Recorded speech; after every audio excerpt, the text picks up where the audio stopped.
Welcome. I think we're going to go ahead and get started. It's 9 o'clock. For those that don't know me, I am Angie Jones. I'm director of the Family Business Center. So thank you everyone for joining us today. Today we are going to talk about technology in the workplace, and now that we've all had to pivot and most of us are all of a sudden finding ourselves working remotely, we've had a lot of questions at the center.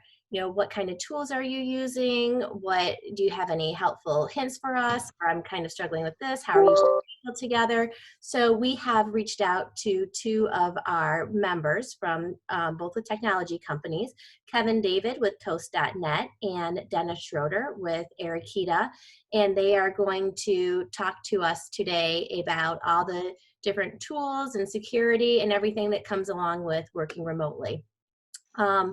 This is our fourth webinar, I think, that we've done, and at the center, we're just trying to be responsive to our members' needs and whatever resources that we can provide to help everyone get through this new, hopefully temporary normal.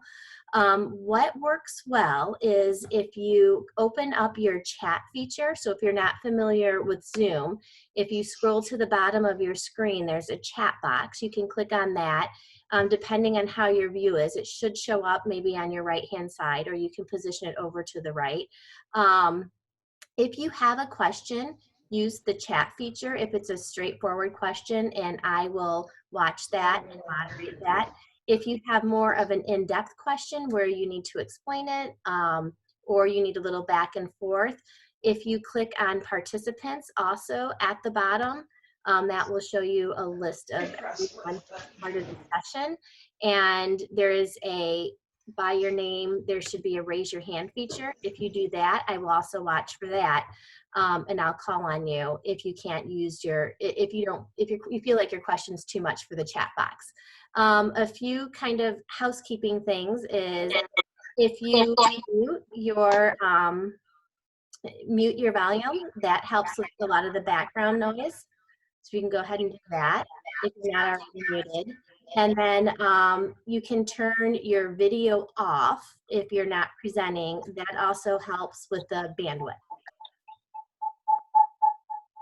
So I think we've got, there's no one else left in the waiting room. So I think we've got everyone online, and I see a lot of people commenting in the chat box. So good, you've got that. So I am going to go ahead, as I mentioned, Kevin and Dennis are the presenters. Kevin's going to lead off, and I'm going to go pass it on to him to tell a little bit about him and his company and get us started. Okay. Thank you, Angie. Again, this is a difficult time, and I'm sure we'd all rather be over at UT enjoying coffee and donuts with each other and doing this in person. But as it may be, we are stuck in our virtual areas. So in fact, this would be, I think, too bad we didn't do this like a month ago, because this was, or 2 months ago. But it better late than never, and we'll get through this and hopefully give our members some ideas, things that they can do to improve their work from home environments. On the screen here, you can see I have WFH. That seems to be a trending acronym on the internet, work from home, as everybody's doing it across the country.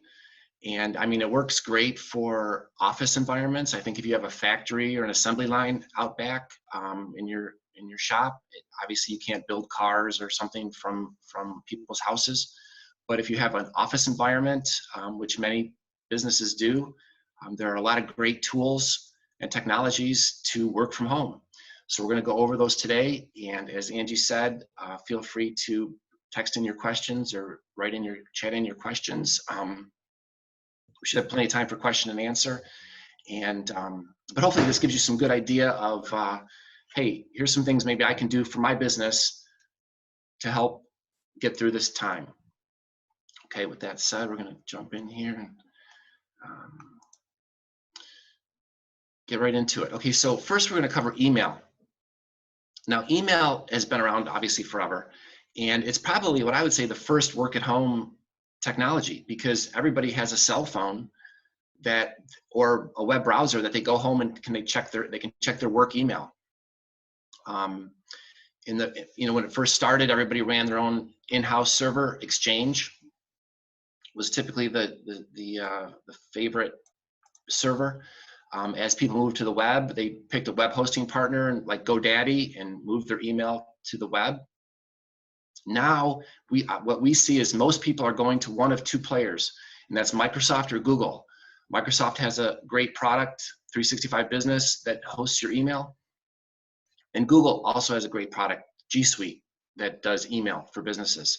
And you know, I would strongly encourage everyone out there, if you haven't made the move to either Microsoft or Google, I mean, there are a couple other ones out there to look at, but those two are the major players. And I would suggest, not only from a cloud perspective, but from a security perspective, both of those companies have hundreds of people working on anti-phishing and anti-spam and anti-malware and ransomware, all these things that they're protecting your email, because email is the #1 way businesses get hacked.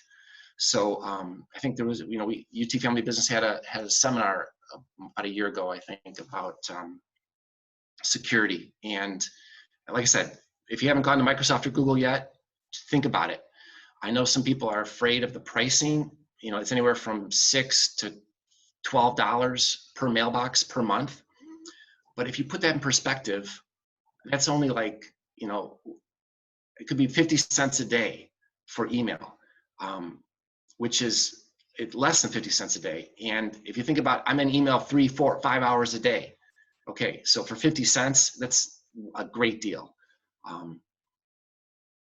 So if you haven't gone to one of those bottom two yet, think about it. I do have some links throughout this slide presentation that will share this at the end, where you can go through and read some articles about the different providers. So, okay, so email, that's the first thing that's the first technology somebody needs to do work from home. The next one is a telephone. Okay, and I'm going to highlight something over here on the right. You know, some businesses provide their employees with cell phones. Okay, certainly that's an option. Have your employees use their cell phone when working from home.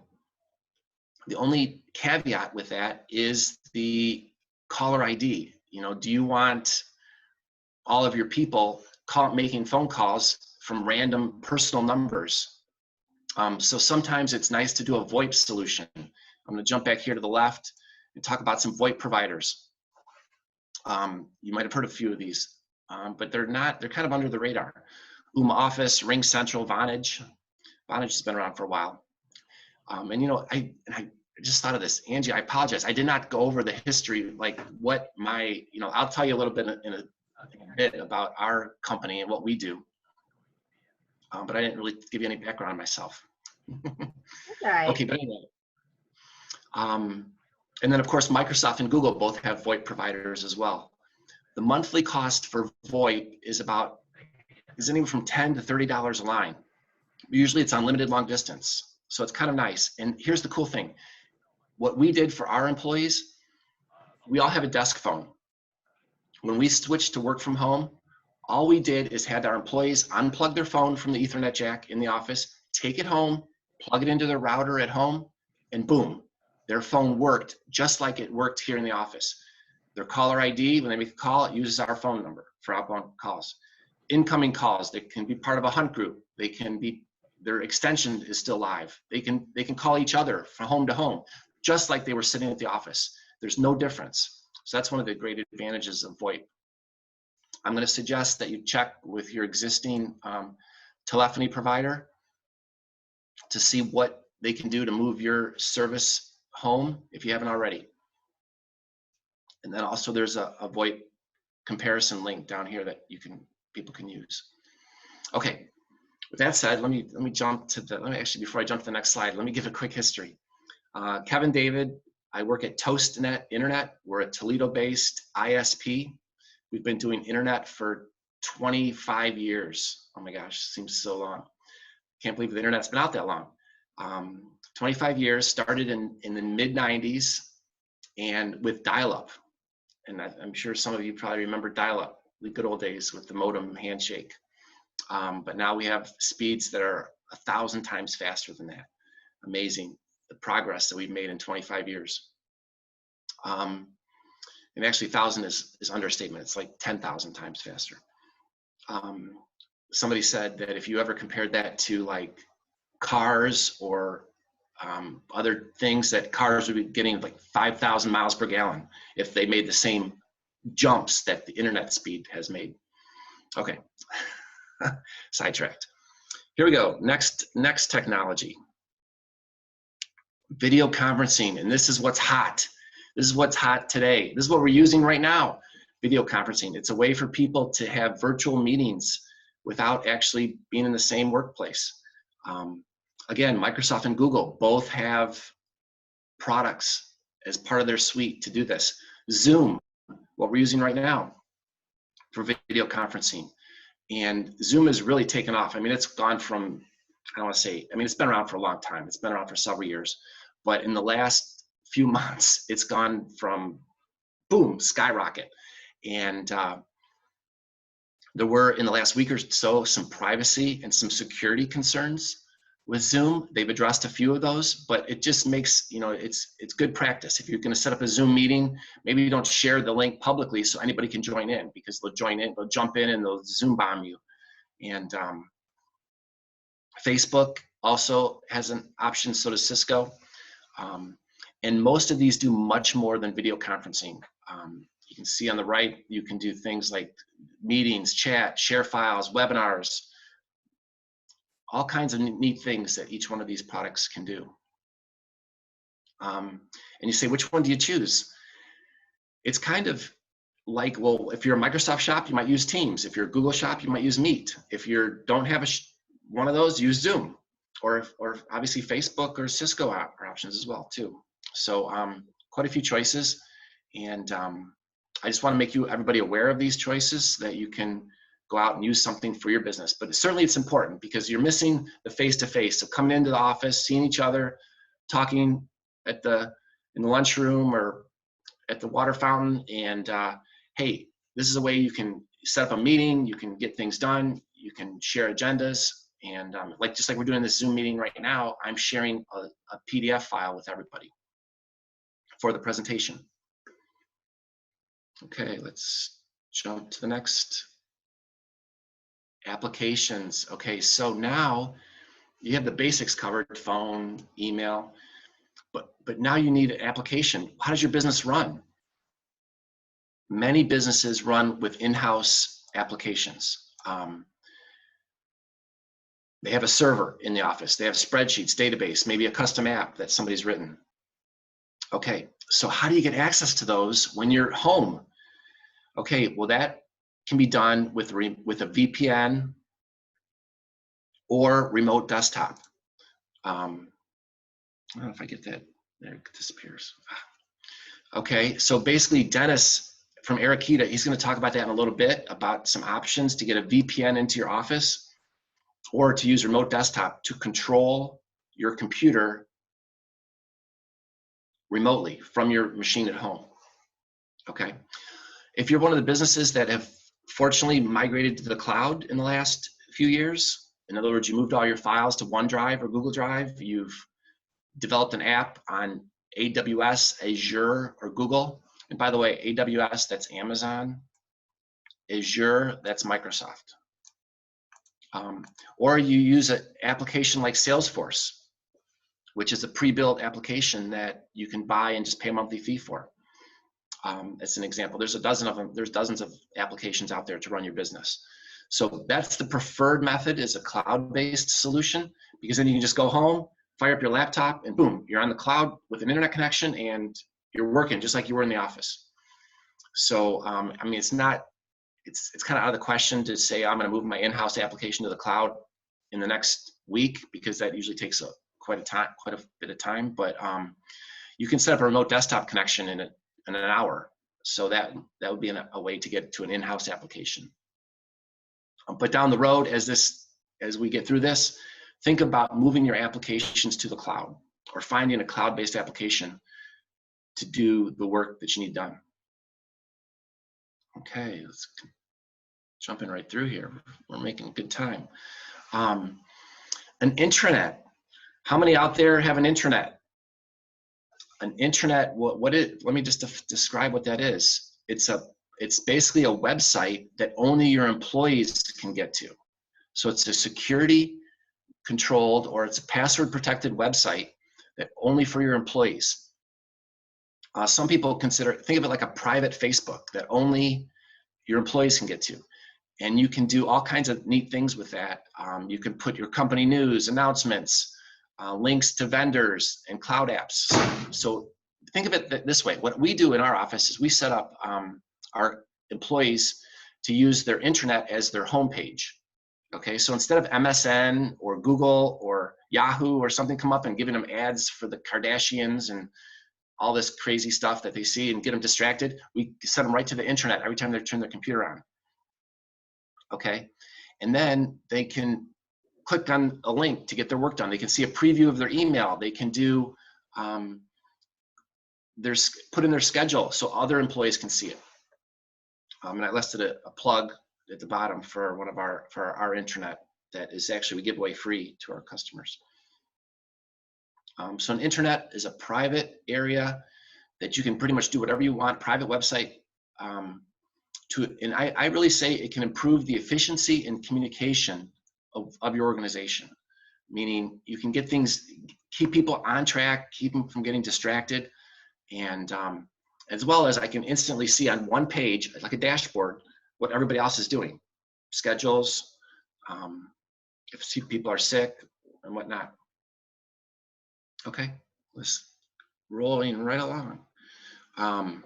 Okay, I'm sure it's kind of like it's like drinking from a fire hose. I'm just pouring it through or dishing it out. Okay, now let's talk about your home connection. Okay, so if you didn't ever use fast.com, it's important to obviously have a good broadband connection at home.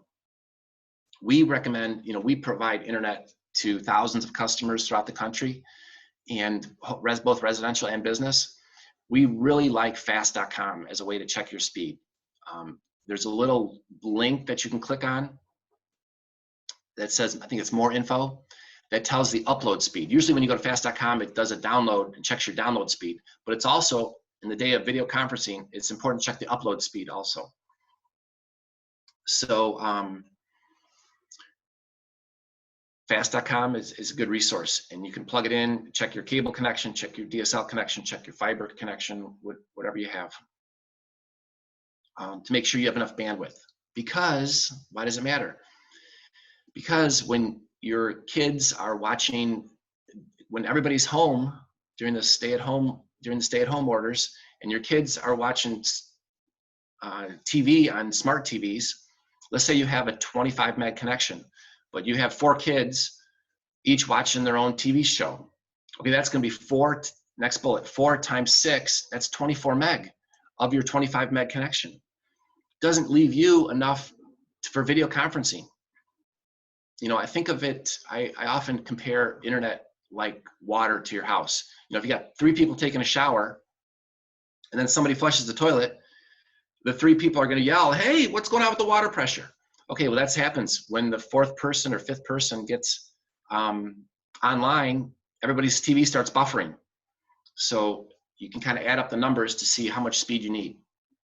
Kevin, can I interject with a question? Sure, absolutely. Love it. I like interaction. Thank you. Is there anything or are any specific questions that people can go to their internet provider, or anything that they can ask for to maybe increase their strength or have a better connection? Maybe some things that people aren't thinking about or wouldn't know about? Yeah, actually, perfect lead in for these next few bullets, because that's what we find nowadays. In the old days, the connection to the house was always the slowest, was always the bottleneck. The connection to the house was always the bottleneck. But now you're getting cable speeds and fiber speeds up to 1,000 megabits per second. And that's crazy, because if you only need 6 meg to watch TV, look how many TVs you could have going with 1,000 megabits. So what we're finding is that the bottleneck is no longer the last mile. The bottleneck is the Wi-Fi in the house, because the Wi-Fi in the house was never built to support 5 TVs, video conferencing. You know, think of all the things that you run nowadays, telephones or smartphones, you know, doorbells and dishwashers. And we just got a washing machine that is on Wi-Fi now. I mean, I don't know why you need a wash machine on Wi-Fi, but it tells you when the load is done. But it's crazy. So you could have 50 devices on Wi-Fi in your house. And so we're finding that that is now the bottleneck. Okay, and that leads me into this bullet here about the 5 gigahertz and the 2.4 gigahertz. Okay, so because Wi-Fi was, when Wi-Fi first came out, it was at 2.4 gigahertz, which is great, but this was 10, 20 years ago. They never expected all these devices and all these smart TVs. And so they ran out of bandwidth. So they had to introduce 5 gigahertz. So some of you might see in your Wi-Fi, you might see a 2.4 and a 5G, not to be connected with the 5G for cell phones. It means 5 gigahertz. So this is important to maximize the speed of Wi-Fi in your house. Try to get all your TVs on 5 gigahertz, because that's less congested and has more bandwidth, a bigger pipe to get that to service your TVs. However, don't forget about 2.4, because it has benefits. And I don't know if Dennis wants to jump in here. There's still some benefits of the 2.4 gigahertz. Yeah, I think that most of the stuff that runs in the house, that's Internet of Things, so light switches, dishwashers, those types of things are all going to be on the 2.4 gigahertz band. So if you can get the stuff that matters the most to you is from a speed perspective on the 5 gigahertz band, you'd be better Can't off. hear Dennis. You can't hear me at all? I can hear you a little bit, but not loud. On the 2.4 gigahertz band, no, it's really not working at all. It was. Oh, I don't know, I might have lost the audio on Dennis. But what he was explaining is that a lot of old devices do not support the 5 gigahertz. You're going to see the new TV is going to support 5 gigahertz, but old devices like, let's say, an iPhone 5 or something, it's not going to have 5 gigahertz, only 2.4. Old laptops will not have 5 gigahertz. But that's fine. 2.4 is perfectly acceptable for low bandwidth applications like washing machines and dishwashers and Amazon, Alexa, things like that. Perfectly fine. Plus 2.4 gigahertz actually goes farther. The distance is farther. It can travel farther distances through more walls and things. But if you have TVs and high bandwidth applications, try to use the 5 gigahertz, because the 2.4 only has this big of a pipe. The 5 gigahertz is like this, okay? So you want to use the 5 gigahertz whenever possible for high bandwidth applications. We take calls all the time from customers who are experiencing slow performance. We switch them to 5 gigahertz, and it works a lot better. Okay, Kevin, I have another question. First of all, Sure. there's a helpful hint in here from Chad that said, I find it helpful to let my family use the 2.4 gigahertz and keep the 5 as his little secret. So as someone who doesn't, I don't live in the technology world. So, right, my daughter's using her computer, the internet for schoolwork. My son's on Xbox. How do I switch them over to the 2.4? Is there a switch? Is there a setting? Is there, how do I make sure that You should see, good question. You should see in your router, well, first of all, when you turn on your device and search for networks, you should see 2 choices. A lot of times they'll say like Eris and Eris 5G. Okay, so Eris 5G would be the 5 gigahertz and Eris would be the 2.4. If you don't see both, either your device is too old and doesn't support it, or your router might not have the dual band. So you should check with your ISP, or check with, if you bought your router from the store, see if it's called dual band. And that would tell you that there's 2 different choices. And you can actually put a password. You can put different passwords on each one of those bands. So if you want to lock your kids out from the 5 gigahertz, then you could put a different password on it. Looks like we have Dennis back. Another thing about the 2.4 gigahertz is it gets congested with your neighbors.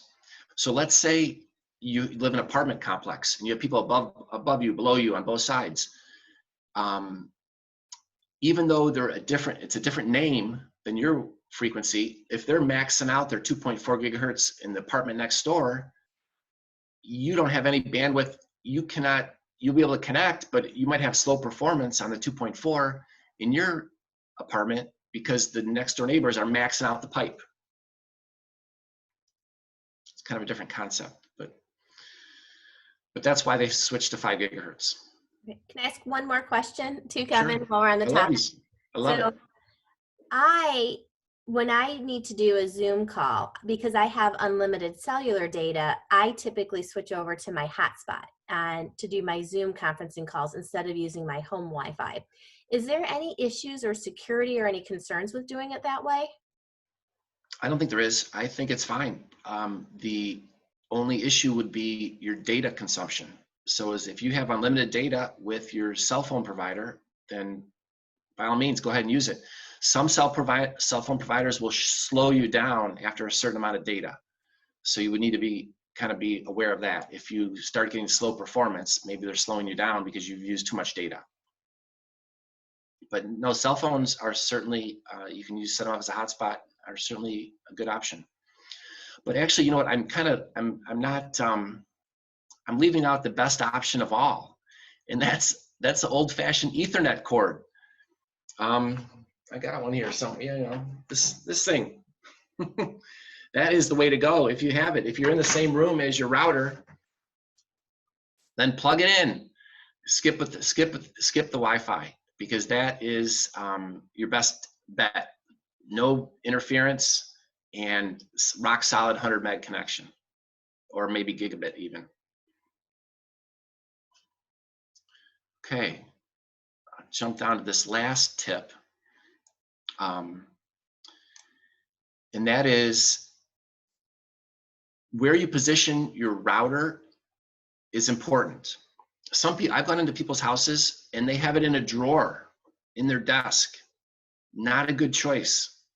Take that router, got one right here. Take that router and put it out, preferably in the center of the house. I realize you can't do that sometimes because they wired it to to a bedroom or to a office or something. But put it high where it's got a free and clear path to your TVs and other devices. In other words, if your office is right next to your kitchen, don't put this on the other side of the refrigerator or on the other side of the stove. All that metal is going to block it from getting into the family room. So put it somewhere where if you had to just draw a straight arrow from the router to your device, it's got the fewest walls, fewest things it has to go through to get to that endpoint, the cleanest path. The other thing that's kind of crazy is that sometimes you can take these things and just do small changes, like rotate it a little bit, because the antennas are inside here and they send out the signal, or even lay it down. Some people need to get better service in their basement, so they might find laying it down shoots the signal down farther. So just little tips like that can really make a difference. If you find that you're really stuck and you have concrete walls, you can't get the signal in some areas, consider a Wi-Fi range extender. They're cheap. They're only like $50 to $100. And basically they extend the range of your Wi-Fi, put it about halfway between where you want to reach and your current router, and it will boost the signal to that bedroom off in the far upstairs far corner. I put a link down here at the bottom too on some 10 ways to improve your Wi-Fi that you can click on at your convenience. Any other questions or comments? So Fred had a question, but Dennis got to it. Just wanted to make sure that everyone seen and heard that. Fred had asked if there's a workaround for modern laptops without Ethernet connections. And Dennis had said, yes, you can get a USB to Ethernet adapter. Just like through Amazon, you can get one of those? Yes, you can get them through Amazon. And then Mark said, doesn't a booster increase your data usage? No, it does not. It just amplifies the signal from one place to the other. Exactly. So it doesn't use any more data.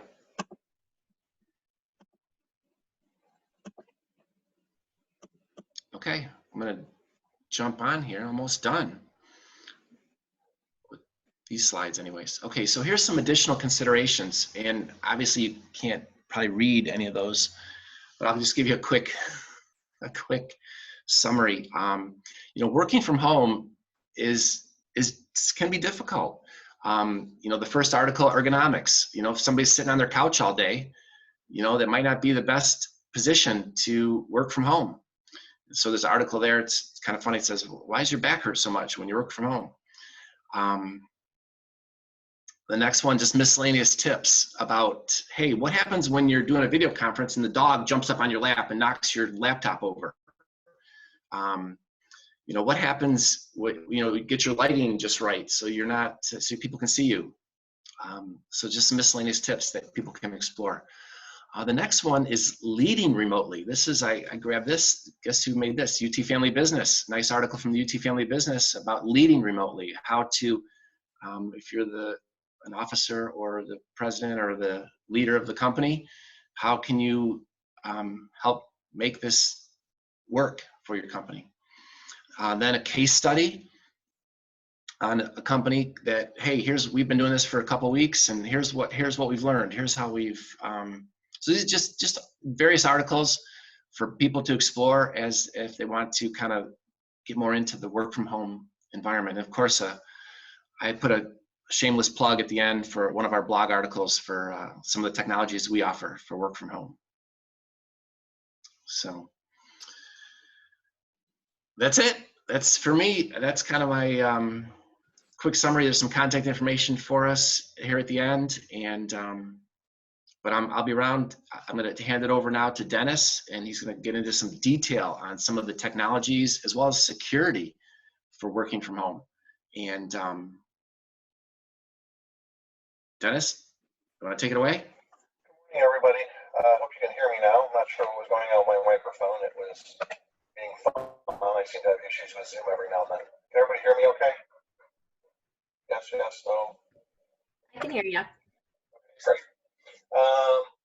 So yeah, to Kevin's point, my goal is just to kind of chat a little bit about some of the different ways that you can secure your machine so that if you are working from home or working from a cell phone, for instance, like Angie does occasionally, there's just certain things that you can do to make sure that your particular device stays secure if you're dealing with any kind of work-related data. We have been doing managed services in the Toledo area for a really long time. I think I started doing managed services in Toledo in 1989. So it's been a really long time. This work from home thing for us is not new. We have several customers that's how they run their entire organizations. They're very distributed. People work from home all the time, and so this is not a new thing for us. The scale is different, I think, but the technologies have just gotten better and better and better. To Kevin's point earlier, there are so many different things out there that you can do now that really allow you to make it pretty seamless. And just to kind of go through some of the basics, we're a Microsoft Silver partner, so we tend to stick in the Microsoft camp. I can speak a bit to the Google platform as we have done work with it. We don't live and breathe in it like Kevin's group does, but we do understand how it works and the pros and cons of both. If your company is already used to Microsoft Office and you're running the desktop versions of Microsoft Office, the move to Office 365 is pretty painless after we move your data over.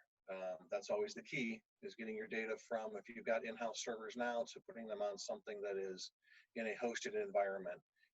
That migration, depending upon the size of the data, can take days to weeks. Right now, Microsoft is actually doing quite a bit of throttling on getting data up to their data center. So it's taking a little longer than it normally does. That said, there are definitely other options that we can get people up and running. Remote desktops, so using a product like TeamViewer, using a VPN, which stands for Virtual Private Network, to get into your existing network and get you access to your data that way. So there are definitely multiple ways we can do that. I'm going to mainly stick in the Office 365 cloud just to kind of go through this. Microsoft in the Office 365 environment has a lot of different products that make up that entire environment. Microsoft Teams is a product that is very, very similar to what you're seeing here with Zoom in one facet. It's one part of the equation for Teams. Teams is actually a full-blown collaboration tool. So it does things like, if anybody's heard of Slack, it will actually work and integrate with Slack now. So you can actually have Slack groups that integrate with Teams. It allows chatting, it allows file sharing, it allows doing polls, it allows announcements, it allows a lot of different things that, were typically put in multiple applications, and they brought them all into one main program that allows you to get a lot done in a really easy and simple amount of time. It's a great tool. We actually, as an organization and working with our customers, we lead with Teams now. We talk about Teams all the time. We use and live in Teams all the time. I actually probably do 80% of my daily work in Teams now, whereas it used to be in Outlook for email. Email is still very important, but it is not nearly used as much for us. It's used for certain things, but a lot of the discussions that we have, a lot of the meetings that we have, a lot of the collaboration that we do on documents is all done in Teams now. We can actually take a document, stick it into a team with a group of people, and everybody can work on the same document at the same time. These features are features that are available in the Google platform as well. Some of these things work the same as far as sharing and working on the same documents at the same time. There is a lot of other features as far as an intranet goes. If you have an Office 365 account and you log into office.com, you're essentially put into an intranet. Microsoft has had a product that has been around for almost 20 years now called SharePoint, and SharePoint is essentially what all of this stuff on the back end runs on. All the data is run inside of SharePoint, and SharePoint is essentially the engine to move that data around between all the different products that make up Office 365. Office 365 will truly run an entire organization from 3 people, 2 people, 1 person, up to thousands and thousands and thousands, and all over the world. And people can be working on documents at the same time, no matter where they are, and no matter what time zone they're in, etc. So there's a lot of flexibility there, and a lot of power there that 5-8 years ago would not have been possible. So that's mainly all I've got on that. The other key things that I think you have to think about when you're doing work from home is the security on your computer. So make sure your Windows firewall is turned on. Make sure that the firewall on your router is turned on. If you've got packet inspection and those types of things and intrusion detection on your router, make sure those features are turned on. If you can go to websites that have HTTPS versus HTTP, do that. There are plugins for Chrome that will typically force you to go to HTTPS only sites so that they are secure. Two-factor authentication. If you don't have it, get it. You need it. Two-factor authentication will save you so much in heartache. It will solve so many problems for you. to Kevin's point, email is the biggest way of people getting into your network. Two-factor authentication will help alleviate that problem. It will require you to either get a text message or it will ask you for an approval on your cell phone that someone's logging into your accounts. There are lots and lots of websites and companies that support two-factor authentication. So use it. If you don't have it and you have questions on it, contact one of us about it. We're happy to help with that. That's probably one of the biggest things, two-factor authentication. To Angie's point, using a cell phone, cell phones are great. I've got a bunch of customers that live on hotspots, depending upon where they are, because their internet service is so bad, with either DSL being all that's offered or their cable connection is really horrible, but their cellular network is great. So we do those quite a bit. I will say that if, and this isn't the case right now because most people aren't doing this, but if you're going to coffee shops or you're going to, hotels, do not use their public Wi-Fi, use your hotspot. It's more secure. Let me think if there's anything else I can think of. I don't think I have anything else. Kevin covered a lot of the basics. If anybody has any other questions, please throw them out. Okay, I have a couple questions, Dennis. So if you already use Outlook and OneDrive, is that a pretty easy transition to using Microsoft Teams then? Actually, it's really, really simple. Teams is another part of Office 365. And so assuming that your administration or your administrator has allowed you to use it, so UT might have it locked down, I'm not sure. But you would be able to get it set up and you can create your own teams again if they've given you the administrative rights to do that, to get set up. Okay. And then in terms of two-factor authentication, there are some sites like Google that will say, do you want to do this, and prompt it. But what is there kind of a general place that you can go, or what if you're using something and you don't see that prompt? How do you find out if that's even an option? So that's the challenge in a lot of these cases. Most banks support two-factor authentication. Most of these large organizations that are doing cloud services are going to support two-factor authentication. So Microsoft supports it. Again, it's something that does have to be turned on at the administrative level so that your folks can have access to it. It does require, typically an application on your phone, or you can set up so that it'll send you text messages. The application on your phone is the much better way to do it. It actually just prompts you with a code. The code rotates every 30 seconds, and you can just punch in the digits when you get to that particular website or application. Amazon, for instance, supports two-factor authentication as well. If you go to a website and you go to their help area or their customer service area, typically you can find two-factor authentication setups in there. Okay. And is there any considerations if you are working remotely but using a personal computer? There's a lot. Personal computers, can typically have older operating systems on them, so folks tend not to update their personal computers as much.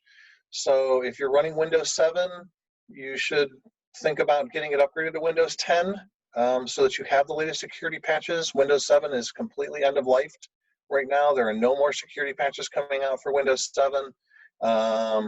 If you're running a Mac, just make sure you've got the latest, OS updates on that. As again, it supports a lot more of the security protocols that are out there.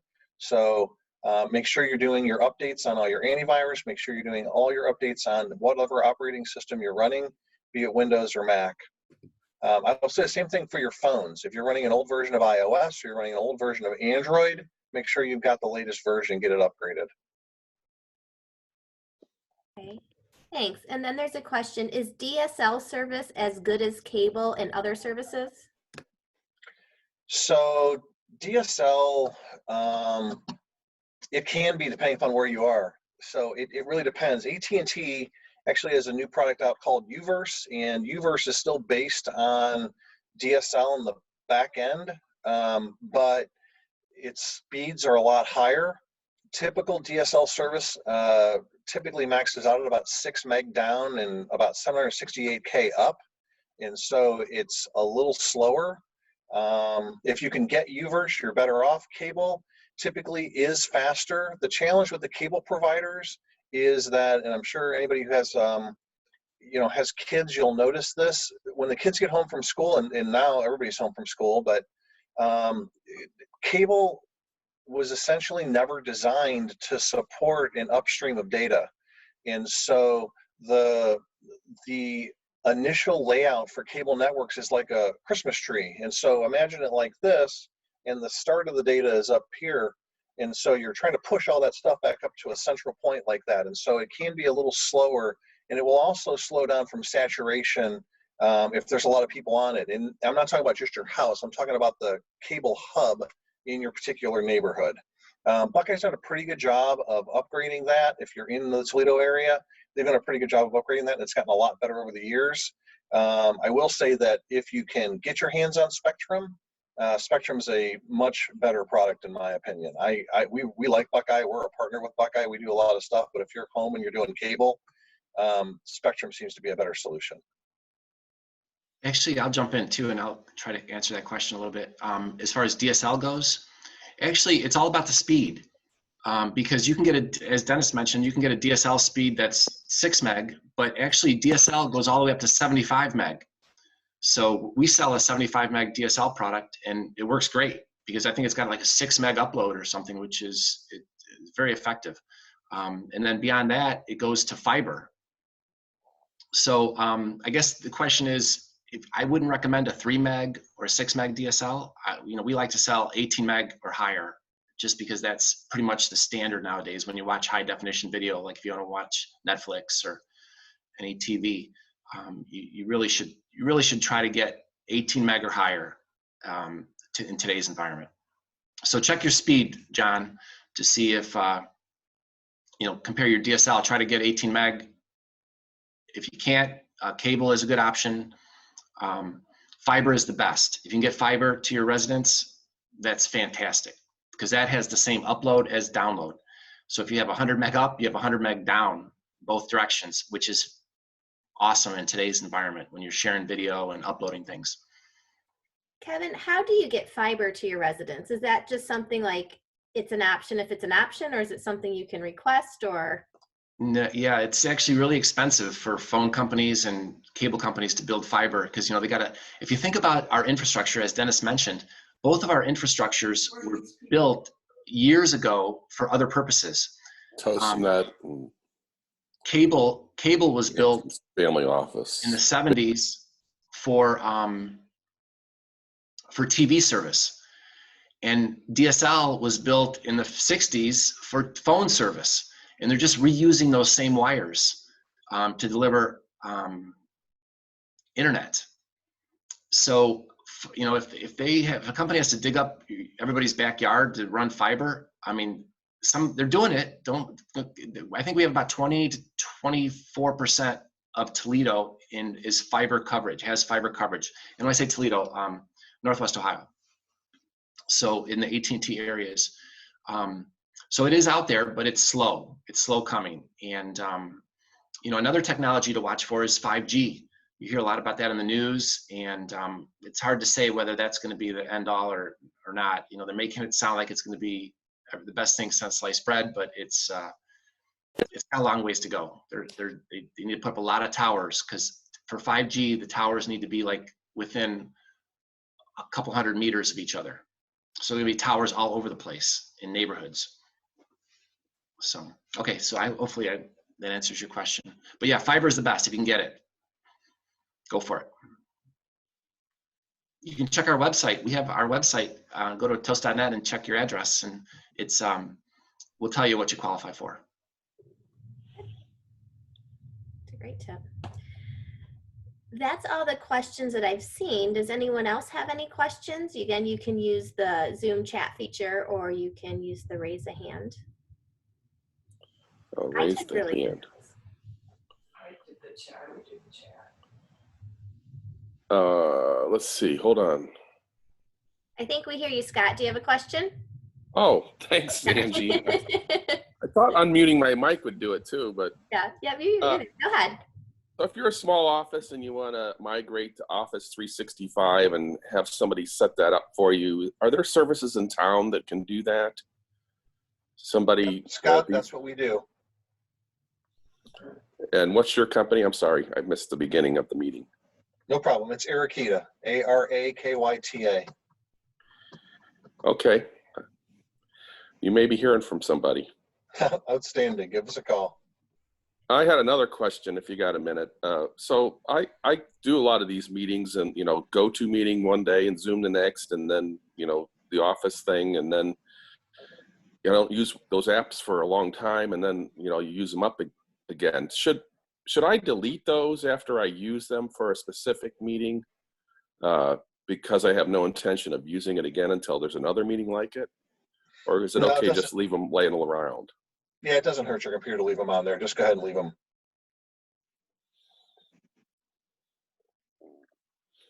Thanks. Yep, no problem. I'm going to add one more plug really quick at the end here, and that is we actually do residential connections. So if any business out there wants to provide or pay for their residential connections for their work at home people, we can put that all on one bill for your business. And I mean, that's a nice convenience for employees. If that's something they're going to be doing often is work from home, you can pay for their bill if you'd like to. It's a nice service. Okay. All right. Well, that was great. I took a lot of really good notes. If there are no other questions, then we can wrap it up. We did record the session and we will put it on our website. If there's something that you want to refer back to, or if you want to share it with anyone during this time, we're opening all of our webinars and everything we do to the public. It is our goal to make sure that we're providing whatever resources we can and being as responsive as we can to the regional family business community. So we will send that link out. We do have a webinar coming up on Thursday of this week, same time, 9 a.m. And that will focus on cash flow. It is being put on by two of our sponsors, Raymond and Huntington National Bank, and they're going to talk about cash flow. They have an 8-step cash flow process, and they're going to talk about it from the business perspective as well as the personal side of it. So feel free to log on. We will also send you that link when we send a follow-up to register. Part of when they talked about the security issues and they referenced Zoom being in the news, we find it's helpful if we don't publish the link publicly. So that's why we were requiring registration for these, though they are open to the public. So we will send that registration link out as well when we send our follow-up email. So thank you. Thanks everyone for logging on. I hope all your questions were answered. Kevin, I think, is it okay if we send that PowerPoint out? You had some links in there. Okay. We will send that out. And if it's okay, we'll send Dennis and Kevin's contact information as well if there's any other questions you had or any services you were interested in. That's all I had. Thanks for logging on, everyone. Thanks, Angie. Thank you. Angie.